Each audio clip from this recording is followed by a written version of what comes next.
செயலாளரையே நியமிக்காமல் ஒரு துணைநிலை ஆளுநருடைய அலுவலகம் செயல்பட்டு வருகிறது. ஆகவே துணைநிலை ஆளுநருடைய வேலையெல்லாம் திரு தேவநீதாஸ் அவர்கள் இரண்டாவது துணைநிலை ஆளுநராக செயல்பட்டு வருகிறார்.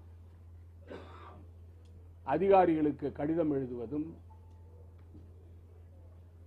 அதிகாரிகளை கூட்டத்துக்கு அழைப்பதும் ஒரு கன்சல்டன்ட்டுடைய வேலை இல்லை. துணைநிலை ஆளுநர் விளக்கம் வேண்டும் என்றால் கன்சல்டன்ட் அவர்களை அழைத்து பேசலாமே தவிர துணைநிலை ஆளுநர் வேலையை திரு தேவநீதாஸ் அவர்கள் செய்வதற்கு அவருக்கு உரிமை கிடையாது. அவர் இரண்டாவது துணைநிலை ஆளுநர். குடியரசுத் தலைவர் அவரை எப்பொழுது நியமித்தார் என்று எனக்கு தெரியவில்லை. மூன்றாவது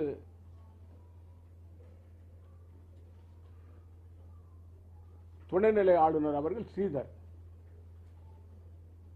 அவர் அதிகாரிகளை அழைத்து கேள்வித்தாள்களை கொடுத்து பதில் கேட்கிறார். அது எந்த சட்டத்தில் கூறியிருக்கிறது என்று எனக்கு தெரியவில்லை. துணைநிலை ஆளுநர் அங்கே பேராசிரியராக அல்லது பள்ளிக்கூடத்தினுடைய ஆசிரியராக கேள்விகளுக்கு பதில் கேட்கிறார். ஸ்ரீதர் அவர்கள் அந்த கேள்வியை தயார் செய்கிறார். துணைநிலை ஆளுநர் ஸ்ரீதர் கீழே வேலை செய்கிறார் என்ற எனக்கு தெரியவில்லை. அவர் மூன்றாவது துணைநிலை ஆளுநர். நான்காவது துணைநிலை ஆளுநர் காவல்துறை அதிகாரி ஒருவர் இருக்கிறார். அந்த காவல்துறை அதிகாரியுடைய வேலை புகார்களை பெறுவது,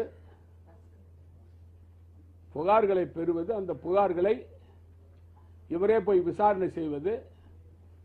புதுச்சேரி மாநிலத்தில் ஒரு அரசு இருக்கிறது, நிர்வாகம் இருக்கிறது, அமைச்சர்கள் இருக்கிறார்கள், அதிகாரிகள் இருக்கிறார்கள். இவருக்கு அந்த அதிகாரத்தை யார் கொடுத்தது? அவரு நான்காவது துணைநிலை ஆளுநர். துணைநிலை ஆளுநர் வேலையை அவர் செய்கிறார். ஐந்தாவது துணைநிலை ஆளுநர் கேர்டேக்கர். அந்த ராஜ்பவனை கேர்டேக்கர் ஒருத்தர் இருக்கிறாங்க. அவங்க ஐந்தாவது துணை. குடியரசுத் தலைவர் 5 துணைநிலை ஆளுநர் புதுச்சேரியில நியமிச்சாரா என்னன்னு எனக்கு தெரியல. கோப்பு அந்த கடிதம் எனக்கு எதுவும் வரல. ஆனா துணைநிலை ஆளுநர் அலுவலகத்துடைய செயல்பாடு நீங்க பார்க்கும்போது 5 துணைநிலை ஆளுநர் புதுச்சேரி மாநிலத்திற்கு தேவை என்று குடியரசுத் தலைவர் நியமித்ததாக நான் நினைக்கிறேன். துணைநிலை ஆளுநருடைய வேலை அதையும் மீறி துணைநிலை ஆளுநத்தில் அதிகார துஷ்பிரயோகம் மிகப்பெரிய அளவில் நடந்து கொண்டிருக்கிறது. இதுக்கெல்லாம் முற்றுப்புள்ளி வரும். துணைநிலை ஆளுநர் இன்னும் 3 மாசம் இருப்பாங்க. அதுக்கு பிறகு இந்த அதிகாரிகள் எங்க போவாங்க? இந்த 4 துணைநிலை ஆளுநர் வேலை செய்யறாங்களே அந்த பொறுப்பு வச்சு அவங்க என்ன பண்ணுவாங்க? அதுக்கு பிறகு இது சிறிய மாநிலம், மக்களுக்கு பணி செய்வதற்காக நாங்கள் இருக்கிறோம். அவங்கவுங்க பணி அவங்கவுங்க செய்யணும். துணைநிலை ஆளுநர் அனுப்ப வேண்டிய கடிதத்தை அரசுடைய தலைமைச் செயலாளருக்கு ஓஎஸ்டி அனுப்புறாரு.